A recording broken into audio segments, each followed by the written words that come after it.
Good evening, everybody. Welcome to Boro Fan TV and the Monday Night Show with me, James Hutchinson. On tonight's show, we'll look back at the opening fixture of the season, which was against West Brom at the weekend. We're also going to look at the latest transfer news and preview this weekend's trip to Queen's Park Rangers. Joining me on the show again is Damon LaRoche. How are you doing, Damon? I'm spot on, James. Thank you for having me. No problem, pal. No problem. Boro fans, share your thoughts on the season's opener with us tonight. Maybe you want to discuss Tav's departure, which was confirmed today. You know how to do it. Usual ways. Just get in touch on the show. Me and Damon will pick that up and have a chat with you about it. And also, before we get on the show, a big congratulations to the Lionesses yesterday who won the Euros. Fantastic achievement. Well done to everybody concerned with that. Absolutely. So, Damon, first game of the season, the opener against West Brom. Probably in terms of selection, maybe the only surprises were Mark Bowler and Chuba Akpom coming in. What were your thoughts on Chris Wilder's starting 11 for the first game? I thought, well, because he's only got bare bones to choose from, hasn't he, at the moment. I thought Akpom was obviously a bit of a surprise, but the lad didn't put a foot wrong in my eyes. And he was quality. I mean, he was led by example, really, up top.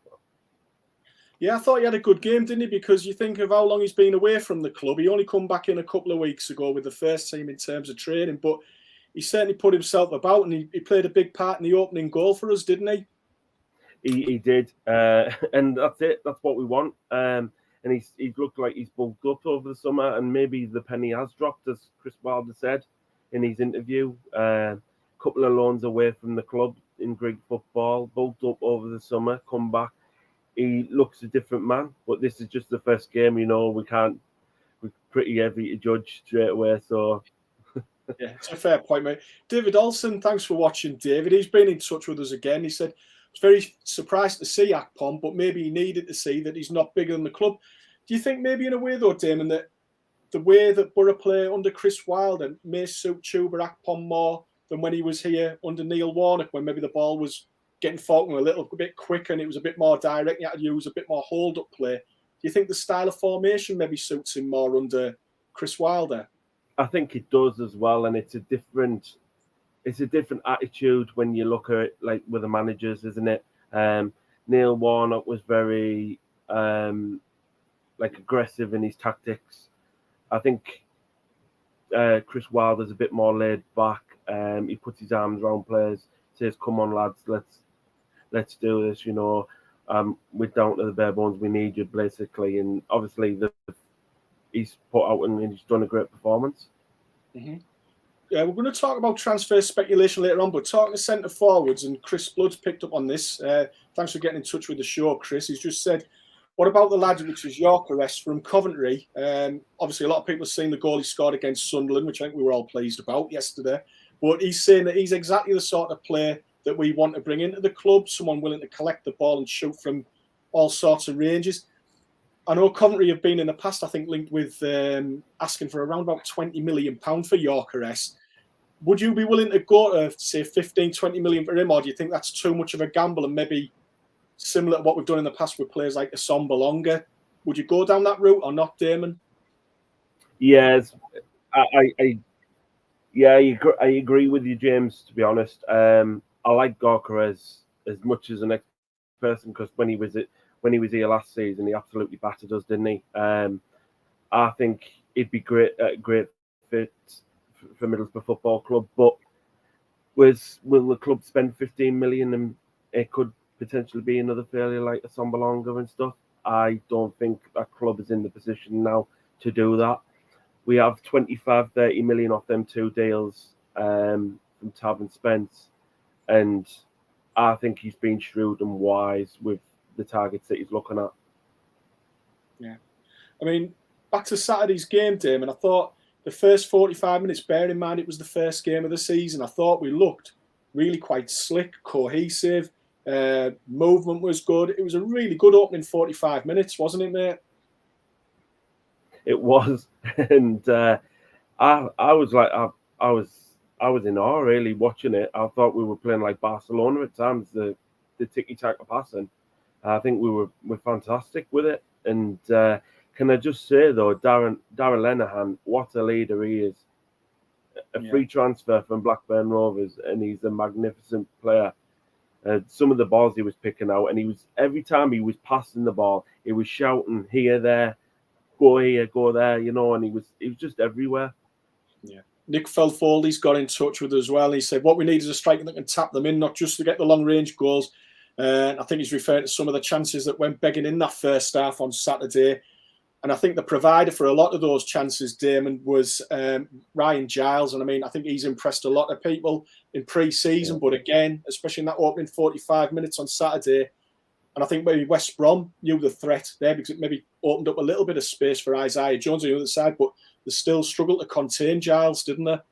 Especially, the first half, the both sides were unplayable, Jones and Giles. But it's sort of the new when Bruce got them in at half time, it was a different story in the second half. I think we were using the right side more than we were using the left. But he had his moments, and he does look a threat. He really does.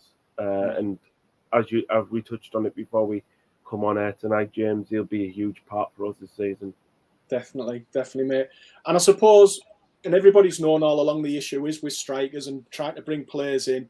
But I guess that first half on Saturday illustrated that point perfectly, that yes, we got the goal, but really we could and should have maybe had a couple more as well, shouldn't we? Definitely. The Watmore one that was disallowed, it didn't look offside from where I was sat, but unfortunately it was given. And then the sitter that Watmore had, I think, as well, he should have scored that, maybe done better. But it is what it is, and that's why clearly we need extra bodies in up top, James. Yeah. Ian Harris, thanks for watching, Ian. Ian said Muniz would get 20 goals minimum with Giles and Jones feeding him from the flanks. Do you think he's maybe a more realistic option than Gyökeres, Rodrigo Muniz? I know he keeps getting linked with everything on Twitter every few days. He's liking posts on Boro. If it is him, it could be anything, could be anybody really. But it seems as though on a daily basis things are cropping up with regards to Rodrigo Muniz. Do you think he's a more viable option, Damon? He probably is for in terms of money wise, and wage. Because if you're looking at Gyökeres, he'll probably want a high wage, won't he? And it'll command a high fee. That's why I think you get him possibly on loan, and you're looking at Armstrong. If you can get Armstrong, of course. You're looking at this Matthew Hopp, but he's been linked with Sunderland today, and that's the last thing we want is our neighbours trying to steal our players, potential players. Yeah. Well, I think, as we all know, Dim, there's so many teams at the minute are looking out for players, and I think the transfer market's been pretty quiet at the Championship level, so there'll be an almighty scramble over the next 3-4 weeks to bring in players, won't there?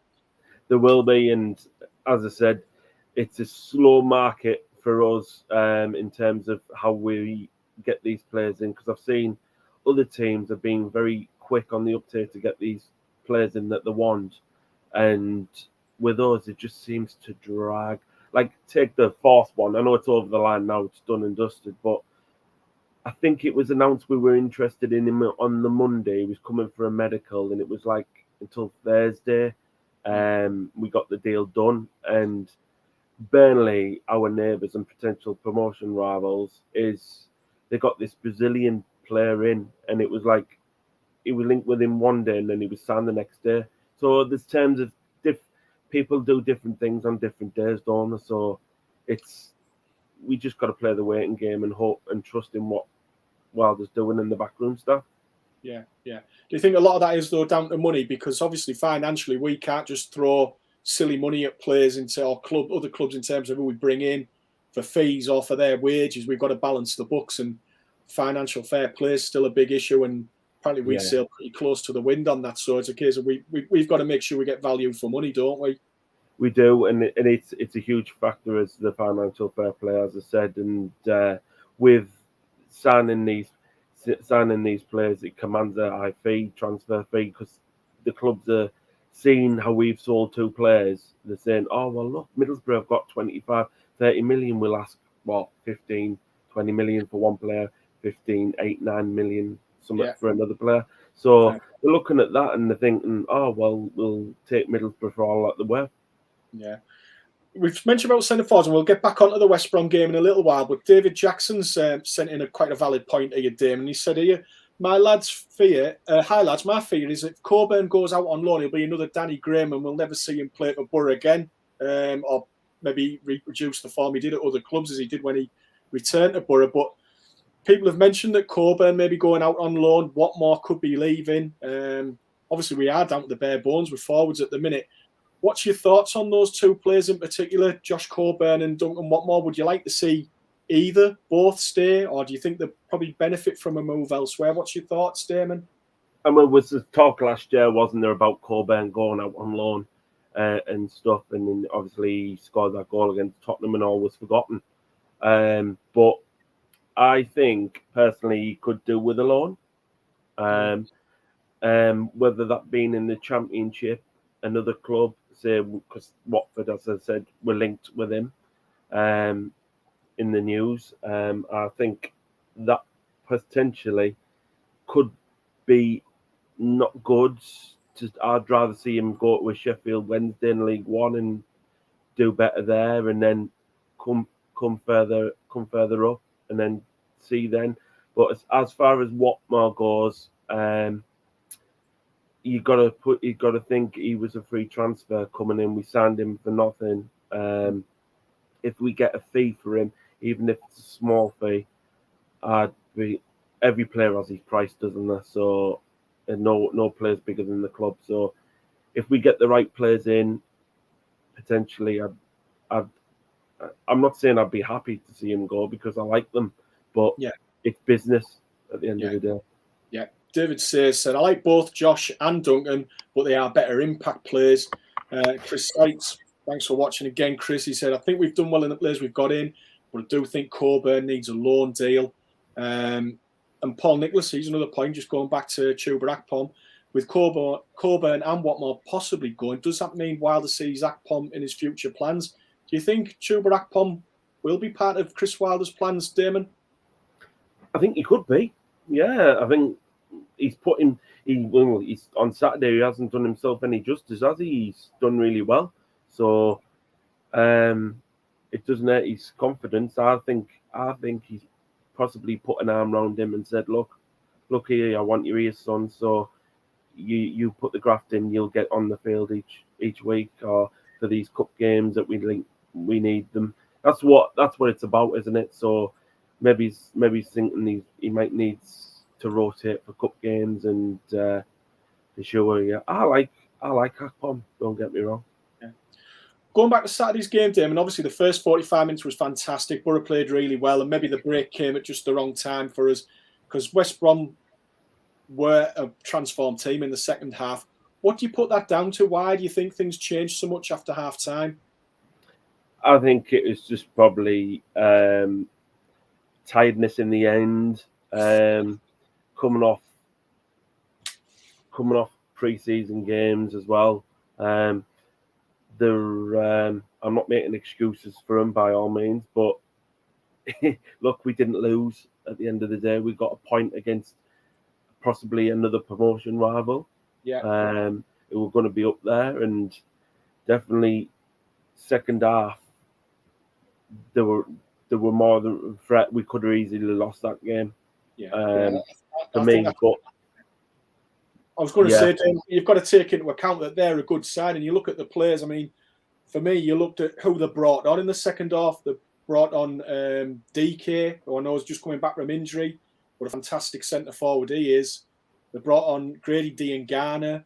Alex Moore came on for the last few. I mean, that's what they had on their bench. So, I mean, I think it shows the calibre of the opposition in Championship terms that we were up against at the weekend. Yeah, I mean, as I said, even John Swift, man, I wanted him here at our club in the summer because he's a hell of a player, and it showed watching him. And I think suspectly in the second half, Boro was caught out a few times down our left side. That's why I think Wilder is after that left-sided centre-back, because Mark Bowler, even though he's trying, God bless him, he's trying his hard with what we've got at the moment, but he isn't a left-sided centre-back, he's a left-back by trade, so yeah, he really struggled. I agree with Paul Nicholls. Yeah. Paul's just mentioning that. Do you think then at the weekend, obviously you're going to have Paddy McNair back from his suspension. Dale Fry was only fit enough to really make the bench at the weekend, so he could also be available on Saturday. How do you think Chris Wilder might play things on Saturday at QPR? Do you see McNair and Fry both coming in, Damon? I don't see Fry coming back in, because I think Lenahan's done a good job there. Mm-hmm. I can see Paddy coming back in to replace Bowler on that left-sided, Right. And possibly that's probably the only change for me. I think maybe you see Watmore if he's carrying a little bit of an injury. You might see Joshy Coburn with Akpom. He might go force on Saturday. Oh, he might go force, yeah, exactly. That even then, when he came on, James, on Saturday, he was fantastic. Yeah, he put himself about a bit. Yeah. Chris Sykes just said there, West Brom, really good side. It was always on the cards that they'd come out second half and have a go at us. I thought we did really well to get a grip after their goal. And I think some people have maybe lost sight of that, we had a rocky 20 minutes after half-time, but then we came back into it and the game could have gone either way, but we didn't totally go under after their equaliser. And I thought it was a half-decent performance. And another man who I think introduced himself to Boro fans in a positive way was our new number one, Zach Steffen. What do you make of his performance, Damon? Oh, fun. You know what? I've been craving for a keeper for years, a good quality keeper, especially after last year's performance. But I'm not going to mention Joe Lumley, because I actually spoke to his mother, so I don't want to get into trouble.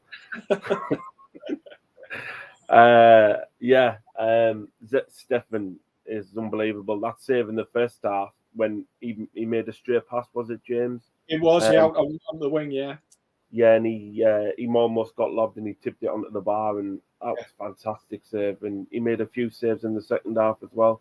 So, there's a lot of positives from that game. Yeah. I know one or two people have said they don't want to have a dig at Lumley and things like that, but it seemed as though the whole team, and I think even the crowd in the ground, seemed to have more confidence in the keeper at the weekend. Is that fair to say, or is that just people picking up and having a cheap dig at Lumley? But do you sense it's increased confidence there in the keeper? No, it's fair play as well, and it's not just it's right. It's the two keepers that he's brought in, even Liam Roberts as well, looks good.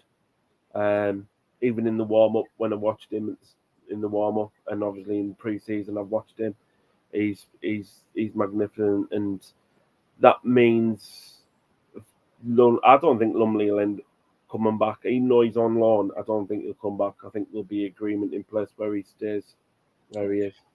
Okay, Paul Nicholas again going to said Stefan was class.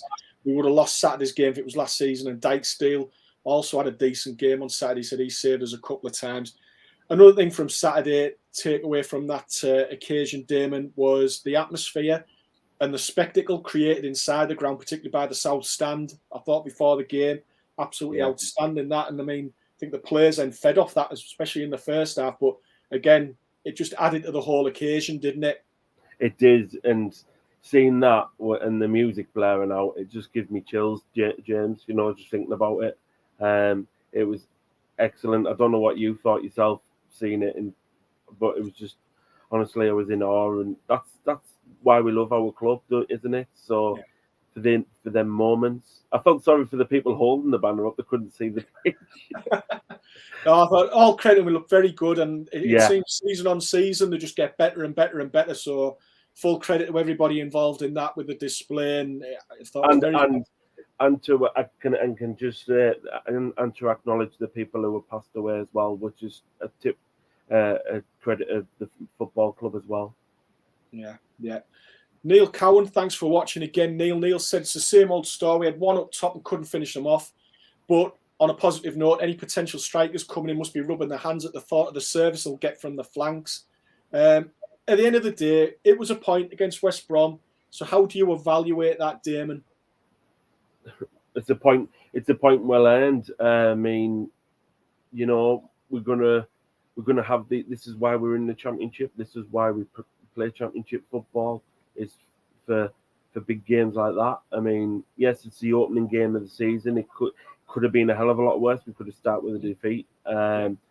Like Norwich. Look at some of the results over the championship weekend. I mean,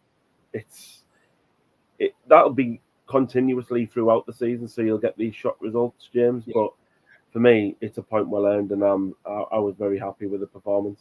Yeah, I'd agree. Let us know, Boro fans, were you satisfied? Do you feel optimistic about Boro's season? I haven't watched that game. I know it's only one match, but I think it augurs well for the season, the display, especially in that first 45 minutes. Anyway, on to other things. We'll move on from that first game now, Damon. And it was finally confirmed today that Marcus Tavernier was leaving the club and his deal at Bournemouth was confirmed in a £12.5 million deal. What's your final thoughts on the Tav move? I'd say good luck to the lad. I mean, he's come out and said today that the lure of Premier League football, isn't it? He wanted to play Premier League football, and you can't fault the lad. He's 23. He wants to crack at it. Same with Jed Spence. He wanted to crack at it. I don't have any ill feeling towards any players. Like, say, when they've put that other red shirt on and they've given everything for the cause, you know, they leave with the best wishes from me, especially. I don't know if you recommend them sentiments, James, as well. But 100%. But yeah, he's done fantastic, and we didn't particularly miss him Saturday. It's clearly we missed his character, as you said, and he's laughed, and he's a bit of a joker in the dressing room. What I heard, yeah, but he leaves with the best wishes, and hopefully he might regret that decision. Well, you know, we might end up coming up. We might end up coming up, and they might end up going back down. I think the thing is, he's putting himself in the shop window again at Bournemouth, isn't he? And even if, say, the worst was to happen at Bournemouth and they weren't to go down, if he impressed this season in the Premier League, he's on a bigger stage, he's seen by a lot more people, and if he does well there, it might be a stepping stone to a bigger Premier League club. You don't know, but a lot of our fans are getting in touch there. Boro fans saying, sad to see him go. This is Ron Finlay, but nothing but respect for the lad. Mark Geddes, echoing that, can't fault Tav, just need incomings as soon as possible. I think a lot of Boro fans echo that as well, Mark. I would say, I know you mentioned there that you don't think we missed him at Saturday. I think from an attacking sense, maybe not, Dame, but I certainly think in that first 20 minutes in the second half, we just missed a little something in midfield. Yeah. Someone buzzing about, getting amongst West Brom. And I'm not saying he's someone that's going to deliver high-hitting tackles or anything like that, but he's a presence. And I thought we maybe missed a little bit of that in the first 20 minutes on Saturday. Or do you just think, look, Riley McGree's in. We've been linked with the lad from Manchester United on loan who may be a replacement for Tab. We don't know. But I think we're certainly a body or two down in that area as well in midfield. We'll talk about forwards, but I think we're struggling a little bit in midfield, aren't we? We are, and yeah, absolutely right, James. We did miss him especially in the second half. I was just talking about the first half, to be honest. We didn't miss him in the first half, but definitely second half. And we can't ask Riley to do the number 10 role because he's not a number 10, is he? He's a central midfielder. He's like a Johnny Howson type of player. So he's there. He's not an attacking player. So we need someone to replace him, and we need someone as cover for Johnny as well in case anyone gets injured, you know. So yeah, injuries, suspensions, they all crop up. But as we've said, Chris Wilder said in his post-match interview, go on, mate. Especially if you're Matt Crooks, I had to talk with him on Saturday, and I said, "Don't you be getting 25 yellow cards this season?" Hey, well, he did well. He got through Saturday without a booking. He did well there, so that was impressive from Crooks. But yeah, as we've said there, Chris Wilder mentioned post-match on Saturday that he was hoping to bring possibly up to five players in, and he had two that weren't too far from the line, but still nothing signed as of yet. But he also then went on to mention that he sort of feels as though the transfer window should be closed before the start of the season. Do you have any sympathy for that point of view, or do you think, look, we know what the rules are, it's the same for everybody, we just have to put up with it till the end of August? Or would you rather transfer window closed before the season started? I actually agree with Chris Wilder, to be honest. I think because we're at 11 playing field, then if the window closes at the start of the season, then if no one's got any signings in, tough luck, isn't it? I mean, it's just life. You just get on with it. But thinking about it now, because we haven't got no players in, and we've let a lot of players go out, I'm happy it's still open. Yeah. So it's the I'm on the fence with it basically. But if we have the players in, yes, I'd like to see it shut. But keep it open. I have to keep it open all season, mate. Keep it open all season, yeah. Don't think Mark would be pleased with that. Harry Cockrell, thanks for watching, mate. He said, I'm agreed to take over Tav. I'm happy with that, to be honest. And then Ross Griffiths said, I think with this window, it's been that long this month, there'll be a lot of action in the last month, and that's a frustrating part. And it tends to be in the last week as well. I think the Premier League clubs get their business done first, and it sort of trickles down from there onwards. But there's still time. There's still, as we say, around about 4 weeks to go of the transfer window. So hopefully by the end of it, we'll have those players in. The only thing is, we've probably played about 7 league games by then, which is, you don't want to fall too far behind, but there you go. Who's to say we are going to fall behind? I mean, there was a couple of players we have been linked with, haven't we? Someone called Larson from some Dutch team. Oh, I think it's from Groningen, isn't he? Yeah. Yeah, I think the reported figure was 7.5 million. So that's 2 players now we've been linked with. And I know it's only links on social media and things like that, but of putting in bids of around £7 million. So it's showing that the club are willing to spend some money. It's not all loan players, so there's obviously money there for the right player. And I don't think they're going to chuck stupid money out. And I'm not saying Yorkeris is a bad investment, but I just think it's very dangerous to put all your money or all your eggs into one basket with putting everything into that one player, because what's to say could happen to him. So I think the club have been very canny about this, and I think they're taking the right option, bringing in players like Force is a good signing, I think. And it's youth, James. It's youth. He's trimming the age down, isn't he? You look 23, 22, 21. These players, 19, Hannibal Majembri from Man United. Yeah. I've heard big things about him. Even Cristiano Ronaldo said himself he looks a decent player. So he's seen sort of Cristiano Ronaldo's coming in, mate. I wish. Harry Cockrell said again, he's got back in touch with us. He's mentioned there that he would break the bank for the Coventry striker. It'd be unreal for us. So yeah, it's all about opinions. People have different opinions. What isn't in doubt though, mate, is at the weekend we've got our first away day. We're going to Loftus Road, take on Queen's Park Rangers. In terms of our opponents, do you expect a different approach from them? Now they've got Michael Beale as manager. He took over from Warburton in the summer. He was formerly assistant to Steven Gerrard at Rangers and at Aston Villa. Do you think QPR will be a different proposition to last season? I don't know much about this manager, but QPR themselves, there's still a danger as is all the other clubs in the Championship, but they got beat at the weekend, didn't they, I think? Yeah. So they'll want to put a performance in at home. So for me, it's going to be a tough game, as every Championship game is tough, but I'm quietly confident. Quietly confident, yeah. I mean, they were strong contenders for most of last season, QPR, weren't they? And then it sort of tailed off February, March time. But when you think of some of the players I've got Lyndon Dykes up front, who we've been linked with in the past, Elias Chair, Stefan Johansson, Rob Dickey at the back, had a decent first half of the season.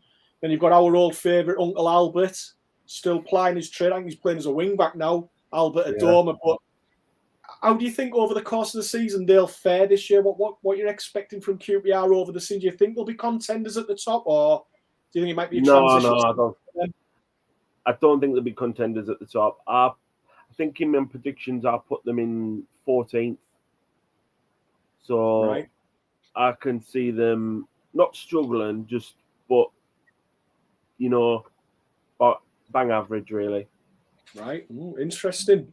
Well, last year, I think we had 2 high-scoring games when we lost 3-2 at home and we drew 2-2 down at Loftus Road in February. But this weekend, do you see that, bearing in mind what you've just said about you think there maybe has been a mid-table side, do you see Saturday as a winnable fixture then, Dame? Is it one you've got to target 3 points from? I do, given our first half performance on Saturday, yeah. I think if we turn up like that in both halves, I think they'll struggle. They'll struggle by a mile. I think we just play them off the park, to be honest, with some of our football, because it was on Saturday. Yeah. Mark Knott, thanks for getting involved on the show tonight, mate. He's just said there, QPR will be a good test for the squad and will possibly identify the real holes in the team. And I think in our entire history, I think we've only ever won there 3 times, I think. I know we won a few years ago with George Friend scored a thunderbolt and Adama got his first ever Boro goal that day. But it's not traditionally a happy hunting ground. And I think, Damon, if I'm being honest, at the start of the season, people said West Brom at home, QPR away. It's a difficult opening to the season. And if you were to get 4 points from those 2 games, that would be a fantastic start. So it is going to be a test on Saturday, isn't it?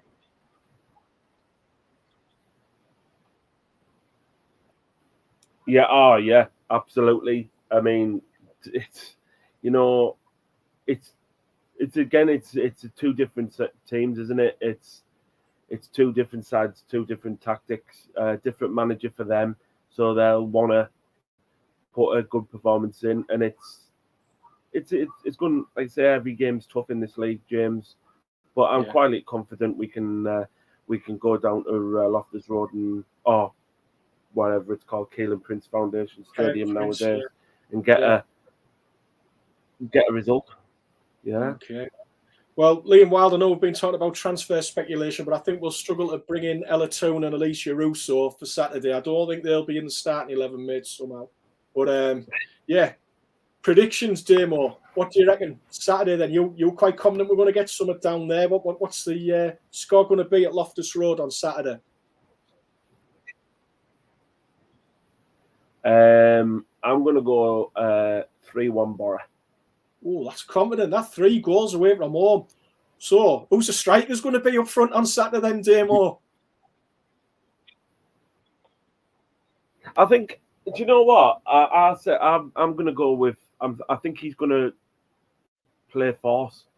I think he'll start with Force and Akpom.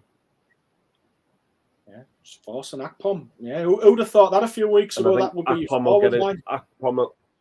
Yeah, I think Chuba will get. Yeah, exactly. I think Chuba will get 1 goal and Force will get 1, and then it'll come from the other one will come from Crooks. As always, Boro fans never let you down. Just love the confidence. Everybody, I think there's only Charlie Newlands has gone for a draw, which wouldn't even be a bad result, but everybody's gone for a Boro win. And there's a lot of people there feeling that Chuba's going to get off the mark and all on Saturday. So we will wait and see. Everybody, thank you so much for watching tonight and getting involved. I'm afraid that's brought an end to the proceedings for this week's show. Thank you very much for watching. My thanks to Damon for appearing on the show as well. Thanks, Damon. Thank you very much. No, it's great to have you on again. And any Boro fans out there, if you want to feel as though you would like to come on the show and have your say, get in touch with Boro Fan TV. We'd look to have more Boro fans appear on the show. So if you feel as though you could come onto the show and offer your insight into the game and all things Boro, we'd love to hear from you and love to see you on the show. But for everyone that's watched tonight, thanks again. Have a good week. Take care of yourselves. And until next Monday night, from us all at Boro Fan TV, up the Boro. Up the Boro.